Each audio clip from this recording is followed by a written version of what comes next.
the story that we're living through is the re-emergence of the nation state, the importance, which is really shocking, of democracy, that democracy has a decisive power. So you've got to kind of move to democracy against a transnational rights-based system. You've got the re-emergence of the nation state. You've got the return of place and the relationship of place and class, because the big feature of what we're living through, as I say, over these last 12 years, is that the working class matter. At this moment, they're hugely visible, and we see that. But as a political force, they became increasingly hostile to globalization, and what Pauline mentioned about, whatever you want to call it, the collapse of the Red Wall, the class coalitions in politics.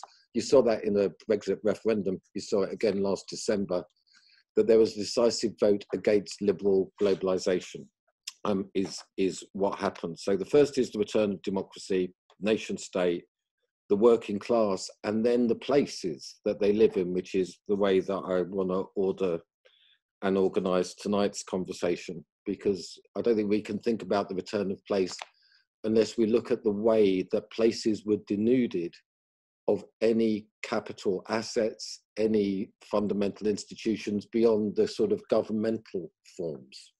So the end of the building societies, of civic associations, of all manner, with very little power to do anything other than administer budgets. So as far as I see it, the new localism, devolution, was just about control essentially over budget, and nothing about the genuine development of a new civic ecology that could generate value, and particularly related to, you know, the needs of settled communities who have essentially been abandoned for the last 40 years. Because do you remember the phrase, some of us who were involved in the Brexit interregnum were constantly called on the wrong side of history. We were on the wrong side of history. The history was moving to big cities, to universities, and yet it hasn't turned out that way.